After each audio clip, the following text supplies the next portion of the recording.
ನಾನು ಇವತ್ತಿನ ವಿಡಿಯೋದಲ್ಲಿ ಜಿಡ್ಡಿನ ಪಾತ್ರೆನ ಯಾವುದೇ ಕೆಮಿಕಲ್ ಉಪಯೋಗಿಸದೆ ಹೇಗೆ ತೊಳೆಯೋದು ಸುಲಭವಾಗಿ ಅನ್ನೋದನ್ನ ತೋರಿಸ್ತಾ ಇದ್ದೀನಿ. ಪುಡಿ ಮಾಡಕ್ಕೆ ಅಂತ ಕೊತ್ತಂಬರಿ ಬೀಜ, ಮೆಣಸಿನಕಾಯಿ, ಜೀರಿಗೆ, ಮೆಣಸು ಎಲ್ಲ ಹುರಿದೆ ಈ ತರ ಆಗಿದೆ ಎಣ್ಣೆ ಜಿಡ್ಡು. ಇದು ಹೋಗ್ಬೇಕಂದ್ರೆ ಇದು ಬಿಸಿ ಹಾಗೆ ಇರ್ಲಿ. ಅದಕ್ಕೆ ಎಲ್ಲಿವರೆಗೂ ಕಲೆ ಇರುತ್ತೋ ಕಲೆ ಮುಳುಗೋವರೆಗೂ ನೀರ್ ಹಾಕ್ಬೇಕು. ನೀರ್ ಮರಳದ್ಮೇಲೆ ಉರಿ ಕಡಿಮೆ ಮಾಡಿ ಇದಕ್ಕೆ 1-2 ಚಮಚ ವೈಟ್ ವಿನೆಗರ್ ಹಾಕ್ಬೇಕು.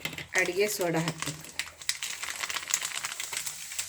ಅಡಿಗೆ ಸೋಡಾ ಹಾಕಿದ್ಮೇಲೆ ನಿಂಬೆಹಣ್ಣು ಸಿಪ್ಪೆ, ನಿಂಬೆ ರಸ ಹಿಂಡಿರೋದಿದ್ರೂ ಪರವಾಗಿಲ್ಲ, ನಿಂಬೆಹಣ್ಣು ಸಿಪ್ಪೆ ಹಾಕಿ ಈ ರೀತಿ ಮೆಟಲ್ ಸ್ಕ್ರಬ್ಬರ್ ಇಂದ ಇಕ್ಕಳದಲ್ಲಿ ಇಟ್ಕೊಳ್ಳಿ. ಹುಷಾರಾಗಿ ಈ ರೀತಿ ಚೆನ್ನಾಗಿ ಎಲ್ಲ ಕಡೆ ನೀರು, ಬಿಸಿನೀರು ತಗಲ್ಬೇಕು. ಮಿಶ್ರಣ ನಾವು ಹಾಕಿದ್ವಲ್ಲ, ಇದು ಬಿಸಿನಲ್ಲೇ ಉಜ್ಜೋದ್ರಿಂದ ಬೇಗ ಜಿಡ್ಡು ಬಿಟ್ಕೊಳ್ಳುತ್ತೆ, ಪಾತ್ರೆ ಕ್ಲೀನ್ ಆಗ್ಬಿಡುತ್ತೆ, ಹಳೆ ಕೊಳೆ ಉಳಿಯೋದಿಲ್ಲ. ಕಲೆ ಇಲ್ಲದಿದ್ರೆ ಕೆಲವರು ಸ್ವಲ್ಪ ದಿನಕ್ಕೆ ಬಿಸಾಕಿ ಹೊಸ ಪಾತ್ರೆ ತಗೋತಿರ್ತಾರೆ. ಅದ್ರ ಅವಶ್ಯಕತೆ ಇಲ್ಲ. ಇದು ಒಳ್ಳೆ ಕ್ವಾಲಿಟಿ ಸ್ಟೀಲೇ. ಇದು ಸುಮ್ನೆ ಕಲೆ ಕಾಣ್ತಿದೆ ಅನ್ನೋದಕ್ಕೋಸ್ಕರ ತೊಳೆಯೋದಕ್ಕೆ ಸೋಮಾರ್ತನಕ್ಕೆ ಪಾತ್ರೆ ಬದಲಾಯಿಸೋ ಬದಲು ಈ ರೀತಿ ವಿಧಾನ ಅನುಸರಿಸೋದ್ರಿಂದ ನಾವೇ ಕ್ಲೀನ್ ಮಾಡ್ಕೋಬಹುದು. ನೋಡಿ, ಈಗ ಕಾಲ್ ಭಾಗ ಹೊಟ್ಟೋಗಿದೆ. ಈ ರೀತಿ ಉಜ್ಜೋದ್ರಿಂದ ನಿಂಬೆ ರಸ ಇದ್ರೆ ಅದನ್ನು ಹಾಕ್ಬೋದು, ಬಟ್ ಇದು ನಿಂಬೆಹಣ್ಣು ರಸ ತೆಗ್ದಿದ್ದು ಸಿಪ್ಪೆನೇ ಸಾಕು. ವಿನೆಗರ್ ಹಾಕಿರೋದ್ರಿಂದ, ವಿನೆಗರ್ ಇಲ್ಲ ಅಂದರೆ ನಿಂಬೆ ರಸ ಸ್ವಲ್ಪ ಜಾಸ್ತಿ ಹಾಕೋಬೇಕಾಗುತ್ತೆ.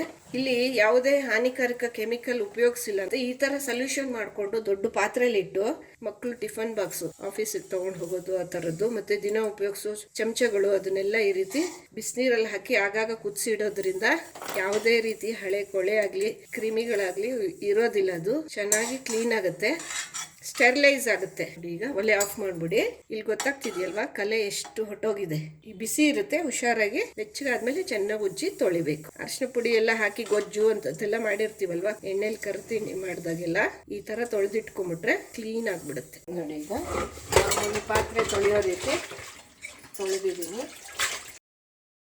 ಎಷ್ಟು ಕ್ಲೀನ್ ಆಗ್ಬಿಡ್ತು, ಸ್ವಲ್ಪನೂ ಜಿಡ್ಡಿಲ್ಲ, ಎಣ್ಣೆ ಕಲೆನೂ ಇಲ್ಲ.